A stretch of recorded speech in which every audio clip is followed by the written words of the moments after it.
Robert Stocks. News, fashion, inspiration, people. Robert Stocks. Uma produção da GRT em parceria com a Flyby Agência Digital. Está no ar o programa George Robert Stocks. Minha entrevistada de hoje é reconhecida como a criadora do termo design de sobrancelhas e como uma das responsáveis por transformar essa especialidade em uma profissão respeitada, valorizada e muito desejada. Com mais de 1 milhão de procedimentos, sua atuação marcou a história da beleza no Brasil e abriu caminho para toda uma geração de profissionais. E vamos falar sobre beleza? A trajetória de hoje é com Deise Maia. Confira. Robert Stocks. E seja muito bem-vinda, Deise Maia. Muito obrigada, Jorge. Um prazer falar com você novamente. Ô, minha querida, olha, a primeira vez nós contamos um pouco da sua trajetória, mas o tempo também foi super curto para que os nossos telespectadores venham conhecer mais essa trajetória maravilhosa, porque você é uma mulher de sucesso, uma mulher que vem fazendo história nessa indústria tão competitiva da beleza. Então, conta pra gente, quem é a Deise Maia? Essa pergunta... Jorge, eu, quando era pequenininha, eu sempre ouvia as pessoas perguntarem o que você quer ser quando crescer, né? E eu sempre dizia, eu queria ser um ícone em alguma coisa. E aí eu fui tentando fazer várias profissões, me formei em psicologia, fui analista de OEM na Shell, processamento de dados, comércio exterior, e até que eu cheguei na estética, mas na estética facial. E um belo dia me deparei com uma pessoa pedindo para que eu fizesse a sobrancelha da cliente dela. E aí nasceu uma profissão para mim, né? E futuramente é a profissão que você conhece de designer de sobrancelhas. Agora, quando você pergunta quem é a Deise Maia, a gente tem sempre a ideia de que colocar coisas a respeito de nós mesmos. Por exemplo, eu sou psicólogo, eu sou analista, eu sou isso, como eu falei. Mas, na verdade, eu cheguei a uma conclusão que isso aí são coisas que nós fazemos, são coisas sobre nós. E não é o que a gente é na realidade, né? Eu acho que a gente é uma essência, todos nós compartilhamos dessa mesma essência. E o importante é que eu percebi, nesses anos todos de carreira, que o trabalho, a gente não deve buscar felicidade no trabalho, a gente deve buscar colocar a alegria e a felicidade no trabalho, porque o trabalho é neutro. Então, o trabalho que eu acho que pode me fazer feliz, se eu não estiver alegre, feliz e colocar essa energia no meu trabalho, ele nunca vai poder me fazer feliz, porque ele é neutro. Então, isso são coisas que eu percebi ao longo de muitos anos de profissão, né? Agora, quando ainda muito jovem lá atrás, quais foram suas inspiração para que você viesse escolher uma carreira? Olha, eu ainda pequena, eu fazia escola de belas artes com uma professora que era amiga da minha mãe. Então, a gente tinha que desenhar, copiar, fazia quadros, telas, né? Desenhos abstratos, que sempre foi o meu forte. É, então, eu acho que isso aí já contribuiu para eu perceber que o meu dom era ligado à arte. Eu só não sabia em que tela eu iria pintar, né? E hoje eu vejo que a face das pessoas, elas viraram a minha grande tela, né? Onde eu realmente desenho e coloco a minha arte mesmo. E como a psicologia entrou na sua vida, minha amiga? Eu queria muito entender sobre o ser humano. E eu Uhum. acho que isso foi muito importante, porque eu lido com o ser humano, né? Então, ele me dá assim, como é que eu vou explicar? Me dá uma base para eu poder entender o que as pessoas vão buscar quando fazem o meu trabalho. Na verdade, elas vão para lá para buscar uma sobrancelha e tudo, porque todo mundo sabe que sobrancelha é importante e tudo, mas no fundo eu sinto que elas buscam uma outra coisa. Por quê? Eu observei ao longo desse tempo, com o estudo da fisiognomonia, que é o estudo dos traços fisionômicos, que cada parte do rosto, por exemplo, essa parte aqui, ela está ligada a poder, autoestima e sensualidade. A fisiognomonia é o estudo dos traços fisionômicos. Então, cada parte do corpo está ligada a um aspecto psicológico. E, como eu falei, poder, autoestima e sensualidade estão diretamente ligadas ao olhar, né, à sobrancelha. E aí, eu percebi isso, que elas buscam essas três coisas quando elas querem alguma modificação na sobrancelha. Isso é muito importante, porque eu também observei, no estudo até da Frida Kahlo, que ela tinha muitas questões emocionais, você deve saber. E você veja que ela exterioriza aquilo como uma compensação naquela monocelha dela. Uhum. Então, assim, exacerbando aquele vazio, aquela coisa que ela provavelmente deve ter experimentado pelas questões físicas e psicológicas que ela passou. Então, eu fiz essa analogia e a psicologia me ajudou muito nisso. Foi assim, tipo uma ponte para eu poder pegar esse trabalho, que é um trabalho teoricamente mecânico, mas dar uma profundidade maior. Eu entrego mais na medida em que eu penso dessa forma. Podemos dizer que você hoje consegue se ver de um ângulo diferente quando se olha o espelho, por despertar nas pessoas essa sensualidade do olhar? Eu me vejo, eu deveria me ver mais importante, mais imponente, mais, como se diz, maior, mas eu me vejo humilde.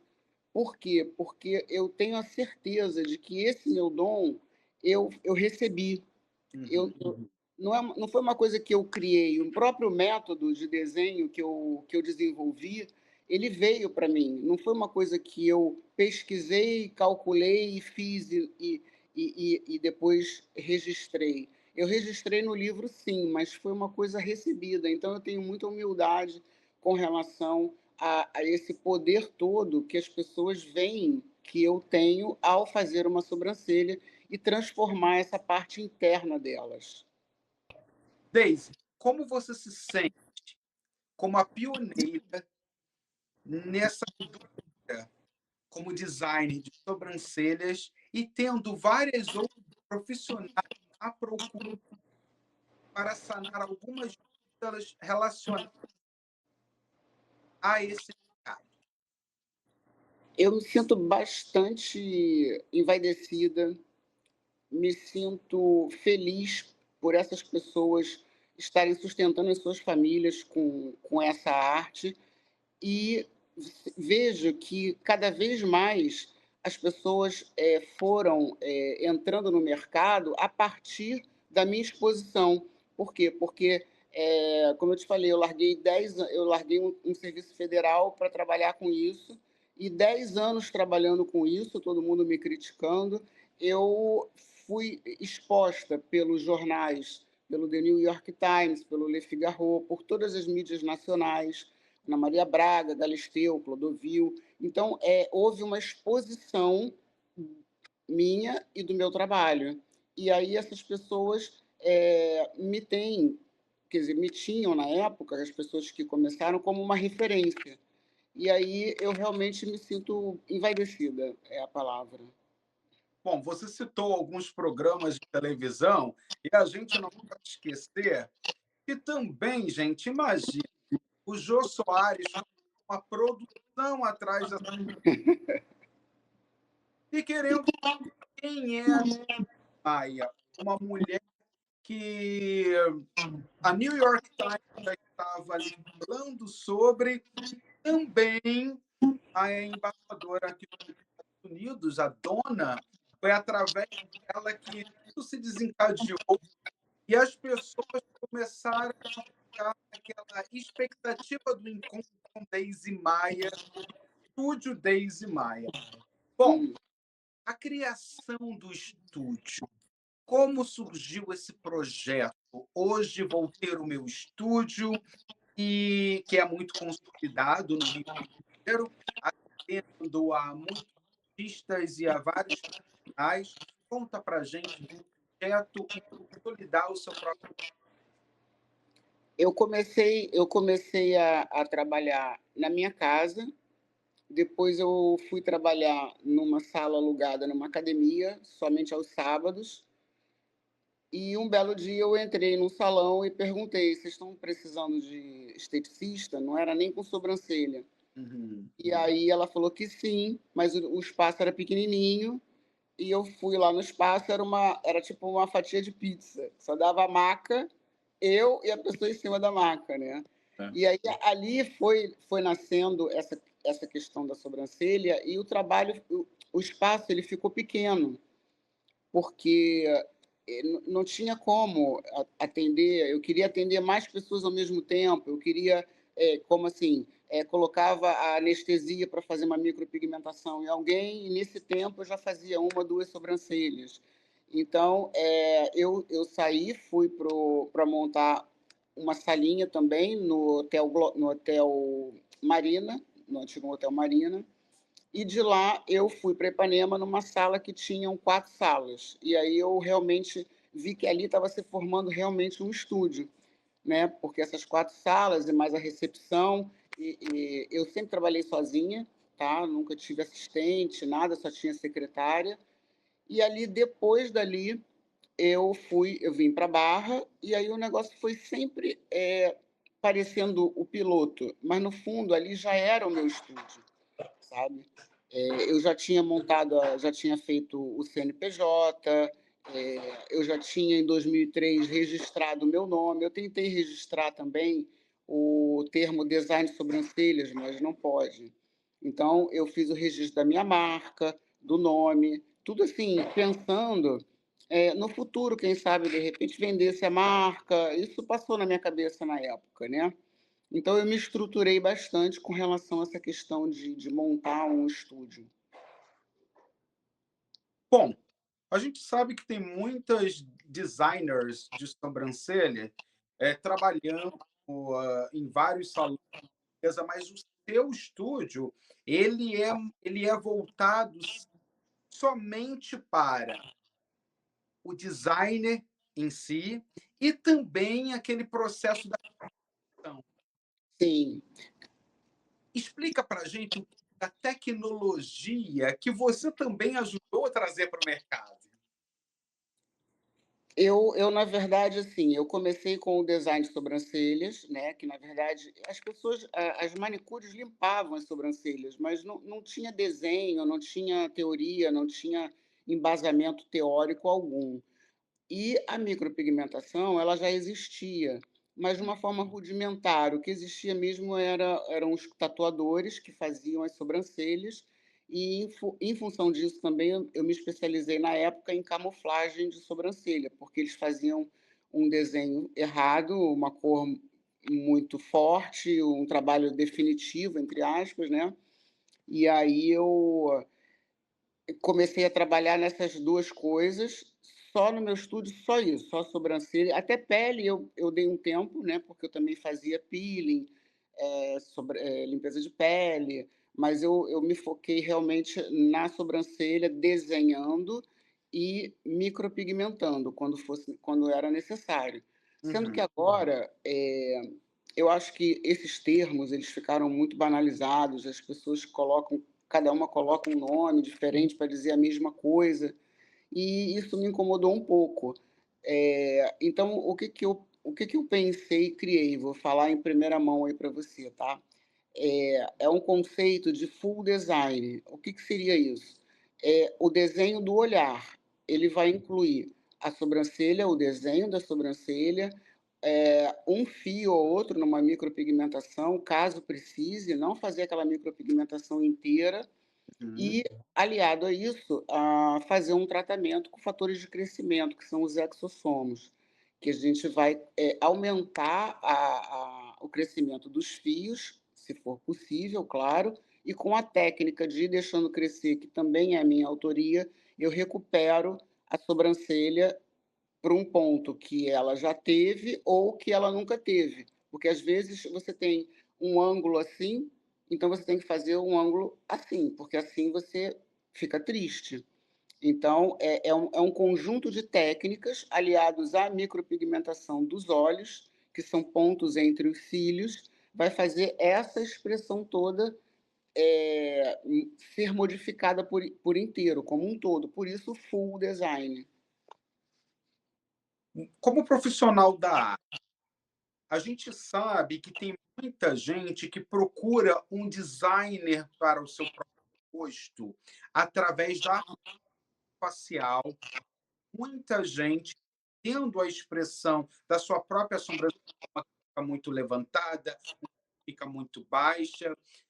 O que você diria, como profissional da área, para essa técnica de harmonização e que acaba desarmonizando, né, essa parte do rosto que chama tanto a atenção? E eu estou te perguntando isso porque você, Sim. né, através da sua técnica, você tem essa leitura facial, tem uma estética natural, que dá toda a elegância para um rosto. Então, fala um pouquinho. É, esse trabalho de harmonização facial, aliado às vezes a uma cirurgia plástica, ela muitas vezes ela há uma desfiguração da pessoa. Por quê? Pelo simples fato de deslocar a sobrancelha do local onde o osso e o rosto daquela pessoa programou para receber a sobrancelha. A Uhum. sobrancelha é o primeiro auxiliar de expressão. Então, se você faz uma harmonização facial em que a sobrancelha fica assim, primeiro ela se desloca do lugar e segundo ela fica voando, parecendo uma asa de avião. Uhum. E isso tira a proporção do olhar em relação à testa, em relação a outra parte do rosto. Então, quando você tira as proporções, você vai fazer uma sobrancelha, vai ficar uma expressão, às vezes arregalada, às vezes entristecida, às vezes... Até há pouco tempo, o cirurgião plástico Antônio Pitangui, ele fez um vídeo, que inclusive eu vou até fazer um post falando sobre esse vídeo dele, e que aquela modelo da Victoria's Secret, agora me fugiu o nome, ela tinha um olhar sensual, importante, a sobrancelha dela era aqui certinha, onde exatamente o rosto dela pedia a sobrancelha. Ela Uhum. fez uma cirurgia plástica, onde a sobrancelha veio parar aqui. Ela está com o olhar assim, ó, sabe? Daqui a sobrancelha veio parar aqui. Então, essa distância aqui, ó, ficou assim, muito grande, e ela ficou arregalada. Então, isso mostra nitidamente que a expressão fica ruim quando a sobrancelha é deslocada do local que ela foi programada para estar naquele rosto. Então, a gente vê que, devido a essa vasta tecnologia né, nessa indústria da beleza, a gente se depara com rostos muito iguais, né? Todo mundo com um rosto muito igual. Você, como uma profissional da área, para o número de pessoas que te procuram, qual seria, no caso, a sobrancelha mais favorável para o homem?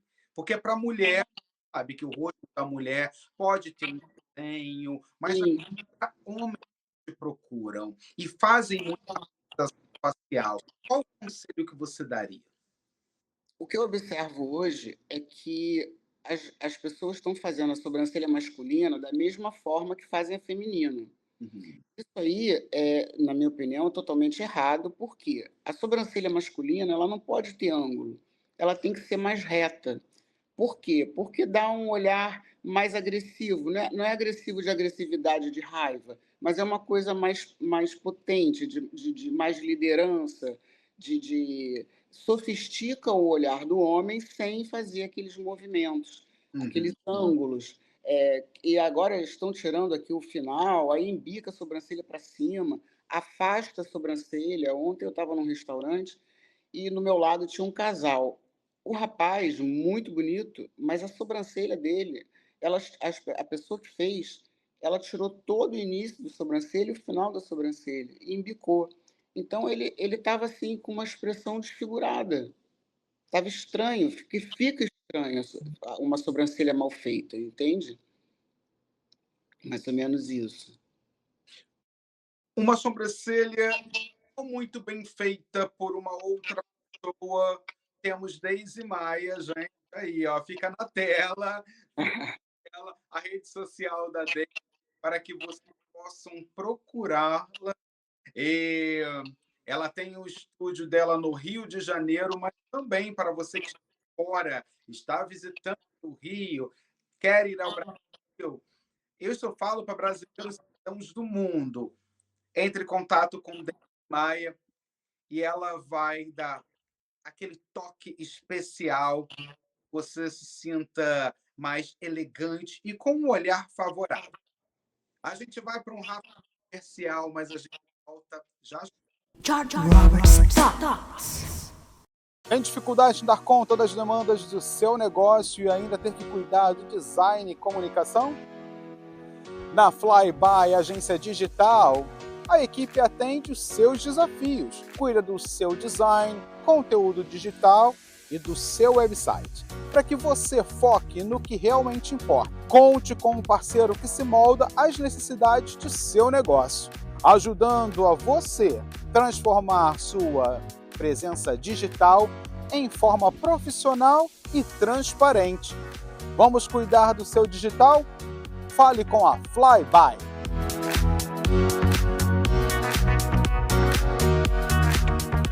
Bem-vindos à barbearia do Carioca. Nosso ambiente aconchegante garante uma experiência agradável e descontraída.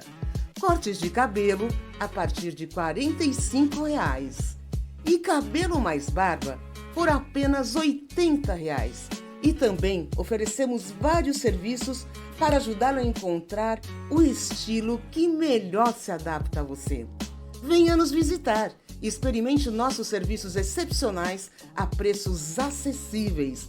Você merece essa experiência. Got a leaky faucet, clogged gutter, or damaged roof? Sometimes you just can't fix it yourself. Or hire a husband for a day handyman services tackle all your home problems. For over 15 years, we've been helping homeowners across New Jersey, New York, Pennsylvania, and Connecticut with quality repairs you can trust. Call us and say you found this ad and get 15% off all services. Call G&L Construction Pros today. George Robert Stocks. Estamos de volta dos nossos comerciais. Hoje eu estou de frente com uma mulher que é sucesso no que faz. Eu falo com Daisy Maia. Daisy é a pioneira na área como design de sobrancelhas no Brasil e conquista um público nacional e internacional com seu trabalho. Daisy, antes de entrarmos no comercial, nós estávamos falando sobre a sobrancelha masculina. Olha, antigamente, homens tinham até medo de fazer sobrancelha. Quando foi aí que chegou a sua mão um homem e você se sentiu na responsabilidade em fazer esse design tão maravilhoso e deixar aí o homem com o rosto mais elegante? Na verdade, assim, o meu primeiro cliente foi um empresário, um super empresário, na época, o doutor Olavo Monteiro de Carvalho, e A primeira vez que eu fiz a sobrancelha dele, ele adorou, a esposa dele na época também adorou, e eu acho que também ali nasceu um empresário falando para o outro. Quer dizer, houve um boca a boca também de homem para homem. Isso, assim, foi um negócio muito legal, porque logo depois eu comecei a atender o seu Mose Safra, alguns empresários mesmo, e pouco eram os jovens, normalmente, me procurar. Hoje todos os jovens fazem sobrancelha, mas naquela época não, ainda existia esse preconceito, né? Mas eu fui tendo uma clientela masculina muito grande em função desse boca a boca dos empresários. Daisy, conta pra gente como foi, como aconteceu. Uma, a embaixadora dos Estados Unidos ir atrás de você e, de repente, você aparece no programa do Jô, tem uma equipe querendo conhecer mais sobre a Daisy Maia. Como tudo aconteceu para você? Eu me lembro como se fosse hoje. Eu estava no hotel arrumando as malas para voltar para o Rio, estava em São Paulo. E recebi um telefonema que era da produção do Jô, que estava atrás de mim, porque a embaixadora dos Estados Unidos havia pedido para que eles entrassem em contato com uma menina chamada Daisy Maia, que fazia sobrancelhas. E aí, na hora, eu pensei, bom, eu faço várias embaixatrizes, eu saí no jornal, deve ter sido isso. E na hora eu não dei o devido tamanho desse acontecimento, sabe? Eu achei que fosse uma coisa normal. E, na verdade, depois eu fiquei raciocinando e vendo, nossa, como assim? Na verdade, assim, quando eu comecei, Jorge, não tinha internet. Isso que a gente está fazendo aqui não dava, entendeu? Não dava, não tinha rede social. Então, assim, eu fiquei pensando, poxa, eu ultrapassei fronteiras sem rede social, porque hoje é fácil, né? Você fazer um Instagram, viralizar numa profissão, numa coisa, não desmerecendo as pessoas que conseguem isso através do Instagram, mas há uma facilidade muito grande. Eu levei 10 anos para ser descoberta, né? E quando eu me deparei com toda essa mídia, que na verdade a questão da mídia ela muda, né? Antigamente era televisão, revista, jornal, agora é a internet, as redes sociais, aquilo tudo, né? Mas foi muito importante. Hoje eu dou o devido valor. A matéria do The New York Times foi um jornal que foi 2 vezes fazer matéria na minha sala, lá no estúdio. Uma pessoa do Le Figaro Madame, que é um encarte dentro do jornal, ela também me pediu várias fotos, várias coisas, fez matéria. Então, assim, eu pensei, né? Na hora, eu pensei que era normal. E hoje eu vejo que era gigante, né? Verdade.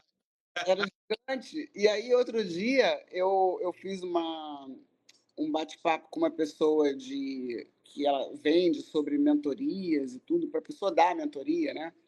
E aí ela perguntou, mas você já fez isso? E eu falei, já. E você cobrava quanto? Aí eu falei para ela quanto eu cobrava na época. Ela falou, eu vou te falar uma coisa. Você cobrava high ticket quando ninguém vendia ticket nenhum. Tá vendo? Eu fiquei bem contente, sabe?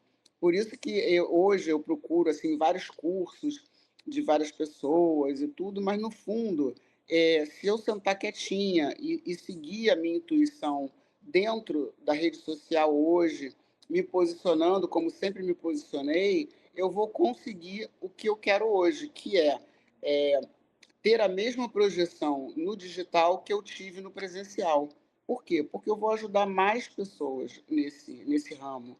Eu vou poder colocar para elas uma teoria de desenho de sobrancelhas e passar o meu padrão mental para elas, para que elas possam juntar com o que elas já sabem e aí ir para um outro nível, como eu vim, né? Com essa trajetória maravilhosa, aquele sonho de menina com o sonho de menina, você acabou se tornando uma ícone no mercado Sim, da indústria mas da beleza. uma coisa muito importante é que eu descobri essa coisa do ícone quando uma vez eu deixei um recado para um amigo no telefone e me identifiquei. E aí ele voltou a mensagem e falou assim: Daisy Maia, esse nome é uma marca. Naquele momento, eu tive certeza de que eu havia chegado onde eu sonhei chegar. Mas eu queria bem mais, né? Eu quis mais, é normal, né? É normal e você se tornou uma fonte de inspiração para Sim, sim. E aí eu. isso. Você começou a pensar a desenvolver uma obra, e uma obra voltada às sobrancelhas. E aí se chama Fronteiras do Olhar. Uhum. E eu quis deixar um legado e acho que eu consegui um pouco. Então, vamos falar sobre Fronteiras do Olhar? Vamos falar, vamos falar. Em 2003, eu fiz a sobrancelha de uma pessoa chamada Jair de Souza, que era marido da moça que fazia Rolf, uma massagem americana até, em mim. E aí ele ficou tão impressionado com a história da sobrancelha, com o efeito da sobrancelha, que em 2003 ele fez um projeto de um livro para mim, não só do livro. Tinha um site, tinha uma exposição das sobrancelhas do Brasil, que seriam totens em algum shopping. Então, todo esse projeto ele realmente ficou bastante lindo mas muito caro também. Mas, na época, conseguimos a Lei Rouanet para financiar essa obra. Foi entendido como um livro de arte, porque a editora que pegou era Reler, na época. Ela só fazia livro 1 milhão, era uma editora bastante grande. Mas não conseguimos, eu não consegui patrocínio e tudo, e o tema, o livro foi ficando para depois. Em 2022, no dia do meu aniversário, eu acordei e falei: eu vou fazer sozinha esse livro. E comecei a escrever.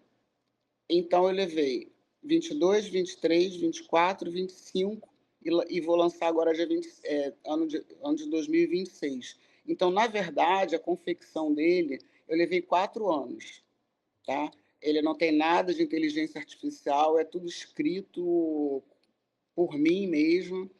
E por que eu levei tanto tempo? Porque, na verdade, não era só a minha história e nem a história só da sobrancelha. Eu consegui pegar, por exemplo, tem capítulos que é a sobrancelha nos animais, a sobrancelha nos desenhos animados.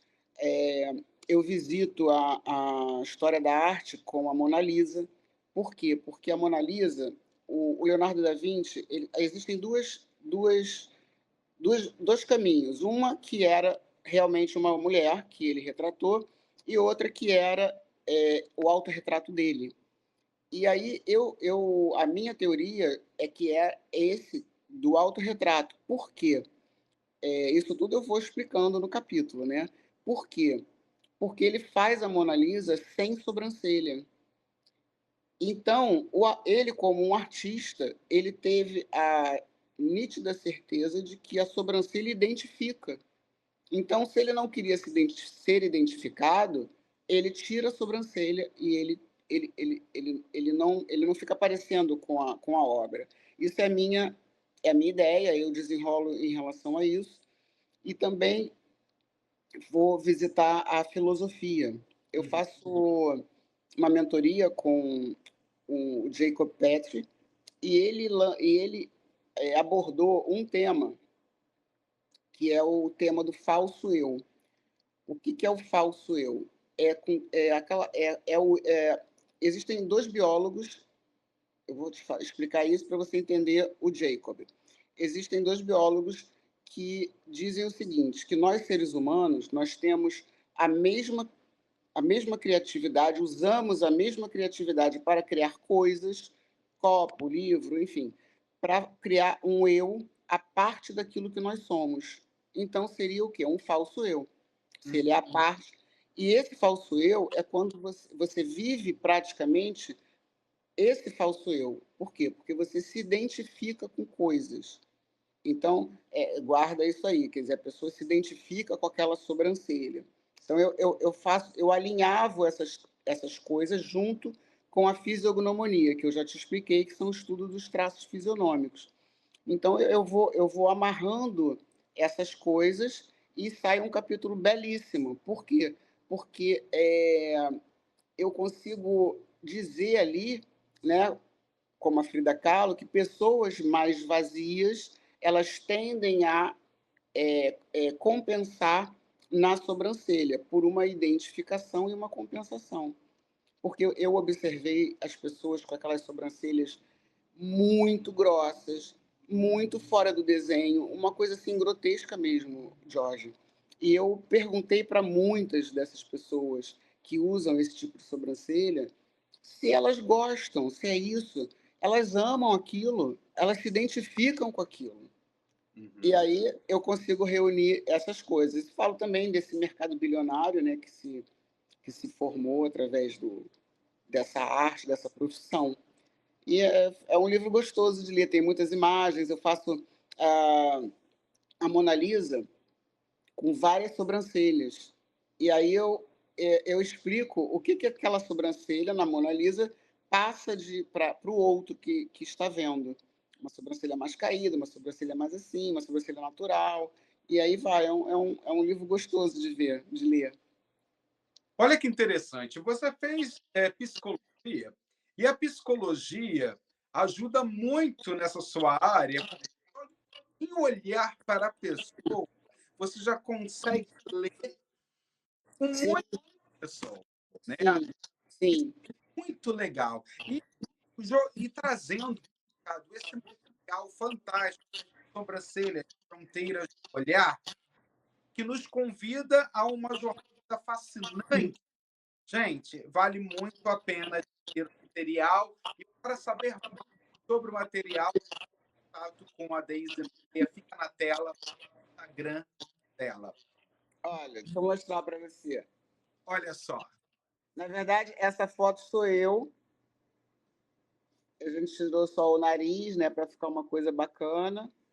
Atrás, a Dalal Ascar, não sei se você já ouviu falar dela, da bailarina, ela faz um comentário, uma frase muito bonita.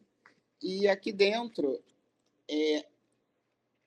por exemplo, olha, essa aqui é a foto do falso eu, do capítulo do falso eu. Você vê que não tem sobrancelha, não tem cabelo. Com o que eu me identifico aqui, né? Ah, E aí, por exemplo, o Leonardo da Vinci, eu peguei uma foto que eu queria uma outra foto, mas eu não podia. Então eu peguei essa foto que você vê que o olhar dele é o olhar dela. Tá vendo? olha que interessante. É muito bacana, muito bacana. Muito bom. E com isso, com todo esse sucesso desse que daqui a pouco está aí no mercado explodindo, tá muito bom. Eu falo do sucesso, gente. Só de ela falar, tem muita gente já aí atrás ligando. Deise, eu quero o livro. Deise, quero o exemplar. Como que eu faço para conseguir? E ela também foi convidada para ser coautora do livro Vozes da Identidade. Como surgiu esse convite para ser coautora de um livro chamado Vozes da Autenticidade? Eu estava passando o Instagram e apareceu a editora Perencim convidando para fazer o lançamento de um livro, no caso, se eu tivesse algum, em Paris. E aí eu entrei para conversar com ela e a gente falou bastante coisa e ela me convidou para ser uma das mulheres que escreveram esse livro. São 12 mulheres. E, na verdade, estava faltando uma. Inclusive, na foto, estava faltando o quadradinho lá de cima e ela falou, ali é o seu lugar. E aí eu falei, tô dentro, vamos fazer. Vamos fazer. Aí eu fiz um capítulo específico para ela, né, fazendo um resumão mesmo de toda a minha trajetória, mercado, enfim, tudo isso que a gente vem conversando aí desde o começo. E aí vai ser o lançamento agora dia 26, vai ser na Livraria da Travessa, vai ter um podcast, e no dia 27 de junho vai ser o lançamento para os clientes da Porsche, na Galeria de Arte da Porsche aqui no Rio de Janeiro, mas lá é só mesmo para... é privado, é um evento privado. E é isso, gente. Hoje eu converso com Deise Maia, a pioneira que transformou essa carreira de design de sobrancelhas em um campo profissional completo, atendendo a vários profissionais da área e também a vários artistas, não só mas como empresários e também pessoas que querem se conhecer mais através da sua própria face. Muito Uhum. bom, Deise. Parabéns. E com isso, vamos entrar numa parte do programa, um bate-bola com Deise Maia. Vamos lá?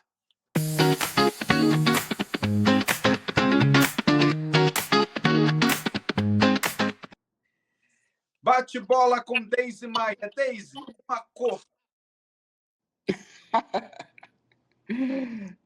Branco. Um medo. Medo de barata. Um gênero musical. Blues. Um lugar. Minha casa. Um livro. Fronteiras do Olhar. Uma profissão.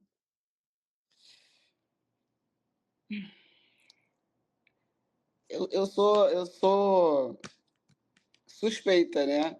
Eu acho que de designer de sobrancelhas. Se eu pudesse mudar algo no mundo, seria A maldade das pessoas com os animais. eu digo não para, Crueldade. eu digo sim para, Compaixão. eu me defino uma mulher, Elegante. família para mim, É tudo. Deus em minha vida. Tudo também. Deise, a gente começou essa entrevista fazendo uma viagem ao passado e você definiu, quando eu pergunto quem é a Deise Maia, você falou daquela menina que sempre sonhou em ser um ícone. Foi estudar psicologia. Dentro da psicologia, começou a se encontrar, a se compreender mais. E dali foi desenvolver outros trabalhos e acabou se encontrando como uma ícone no ramo da beleza, onde a sobrancelha chamou mais atenção. E com isso, um público nacional e internacional começou a seguir e querer conhecer mais sobre essa mulher que teve a sua exposição na New York Times e também em vários programas de televisão no Brasil. Hoje, a Deise Maia é um ícone com o estúdio Deise Maia Brown Studio, trazendo para a gente um livro que faz todo o mercado, abre portas para outros profissionais do ramo da sobrancelha, que se chama Sobrancelhas Fronteiras do Olhar. Deise, além de se tornar um ícone, você se preocupa também em educar, conscientizar a outras pessoas da importância do seu eu, de se cuidar. Uhum. Através do olhar, você se preocupa também com o que a pessoa transmite. E é por isso que você conquista profissionais no Brasil, amigos, colegas fora do Brasil, e você se torna essa pessoa fundamental e que faz toda a diferença na vida de muita gente. No decorrer da nossa entrevista, eu caio nesse bate-bola e eu peço uma cor, você me dá a cor branca, e dali eu te pergunto como você se define uma mulher elegante. E essa elegância, quando você passa, ela é notória. E com isso, eu te dou uma palavra final. Deus. E você vê Deus como tudo. Esse tudo que movimenta o universo e faz com que você trilhe esse caminho em educar, orientar, conscientizar. E esse tudo te dá essa oportunidade de escrever uma trajetória a cada dia. E nesse livro da vida, você assume a responsabilidade de ser protagonista do seu próprio livro. E através de capítulos belíssimos, educando outras pessoas, você deixa a marca Deise Maia, que é puro sucesso. Parabéns para você. Obrigada, meu amigo. Você me emociona, né? E é isso, gente. Para você que está aí do outro lado, acompanhando a nossa entrevista, hoje eu tive o prazer em conversar com uma profissional que eu admiro. Ela é sim, ela é minha amiga, é uma profissional fantástica. Tivemos oportunidade em trocar um pouco dessa vida, do que a vida traz para a gente. E como é bom, Deise, conversar com uma pessoa, trazer ao programa uma pessoa que se preocupa com o bem-estar do outro. E é por isso que, em meu nome, em nome da minha equipe, a gente deseja mais sucesso. E para quem está fica na tela, a rede social da Deise Maia. Procure por ela, uma profissional que vai ter o prazer em conversar com vocês, homens e mulheres, cidadãos brasileiros do mundo. Ela vai ter a oportunidade, vocês terão a oportunidade de conhecer mais o trabalho dela e ela passando aí diariamente nas suas redes sociais a importância de cuidar, de se conhecer, através dessa ciência que a gente chama beleza. Minha amiga, o que você diria hoje para aquela menina Maia lá do passado? O que você hoje falaria para ela? Eu diria para ela fazer tudo igual, tudo de novo. Porque eu era muito feliz fazendo o que eu estava fazendo. Eu não dava importância para o futuro, se aquilo ali ia me trazer, não ia me trazer. Eu realmente era feliz executando o meu trabalho. E isso, sim, é muito importante. Esse recado, ele não vai só para mim lá atrás, ele vai para todas as pessoas que têm um sonho, que começam a fazer alguma coisa e que têm que fazer com a atenção no presente, no que ela está fazendo. E não ficar pensando sempre no futuro. O futuro é só uma intenção. Você tem uma intenção de ser uma pessoa assim, assado, tudo bem. Mas o foco tem que ser no presente. Esquece o futuro e faz o presente. E foi exatamente isso que eu fiz. Por isso, o meu recado para mim seria: faça tudo de novo, da mesma forma. E Deise, e esse recado não fica só para a menina Deise lá do passado. Fica aí, ó, para várias Deises do Brasil, do mundo, querendo chegar realmente no lugar que você chegou. E é por isso que você é uma fonte de inspiração, é uma mulher reconhecida como um ícone na indústria da beleza. E é isso, minha amiga, parabéns. Muito obrigado. E para do outro lado, muito obrigado pela sua audiência e com certeza a gente se vê em breve. Obrigada. Robert Talks. Robert Talks.